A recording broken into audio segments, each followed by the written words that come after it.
A sea of yellow is washing over large portions of the U.S. Southwest. These beautiful yellow blooms began carpeting portions of California and Arizona after heavy storms this winter. Pretty, but also problematic. These flowers belong to a noxious weed called stinknet. It's fast-spreading, chokes native plants, and above all, is a massive fire danger. It's really just like a kindling carpet out there. Sean Gilliland is the Public Information Officer with Rural Metro Fire Department in Central Arizona. It is probably the most prevalent danger. There's also the side effect of that it causes a lot of irritation in the allergies, people with allergies and asthma and stuff like that. But as we're coming into fire season, particularly, it poses a great threat because it's an emergent weed that comes out in late winter. So now as we enter the summer season, all that stuff starts to die off. And because of its invasive growth, it's everywhere.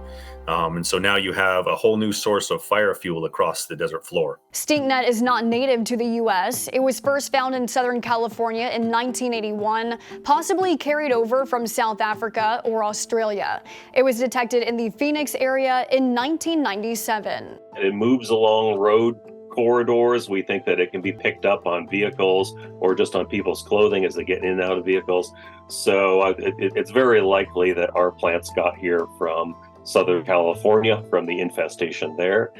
We find that in Phoenix, it's actually spreading and being more of an issue than it has been in Southern California. Michael Chamberlain is an agent for the University of Arizona, Maricopa County Cooperative Extension. By the time people really started realizing how serious it was, it had really overrun a large portion of the Phoenix area. It was first in the city and in the residential areas, but now we see it moving out into parks and natural areas and desert around the city. And unfortunately, it's also moving to other parts of Arizona too. One of the things that's concerning about stinknet is that it has such broad habitat. It can invade in a wide variety of habitats. It can grow near the coast, it can grow in the mountain foothills, it can grow in valleys that are filled with grasslands. It can grow in disturbed areas. It can grow in natural wildland type areas like your national parks or your national forests. Chris McDonald is a natural resource advisor with the University of California Cooperative Extensions. He specializes in managing invasive plants. It was being monitored locally, and there were land managers who were trying to stop it. So back when it was here in the 80s and 90s, people noticed it, they tried, but there wasn't kind of a large scale effort with, funding to try and help them eradicate it before it spreads further. On top of that, there was not a lot of research in North America, if any at all, on this plant. Stinknet germinates around October. As soon as it begins sprouting green leaves, it gives off an odor much like turpentine, hence its name.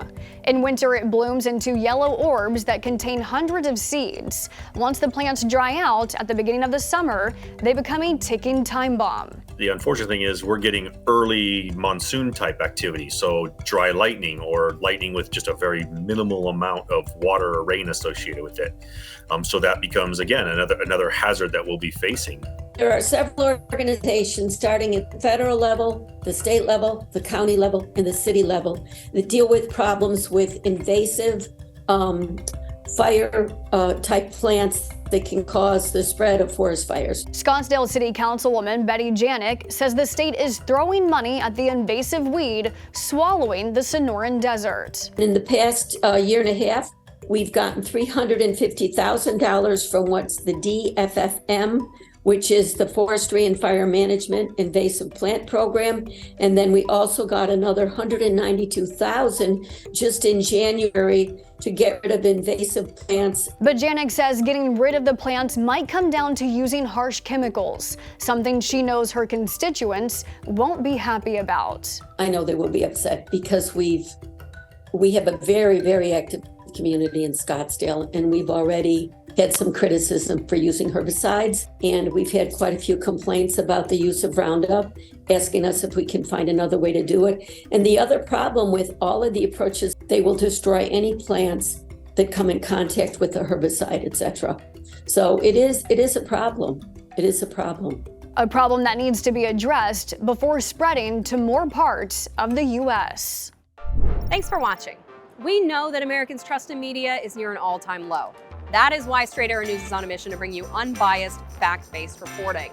To make sure that you get the journalism that you trust, like and subscribe to Straight Arrow News below. And to catch all of our content, go to our website, straightarrownews.com.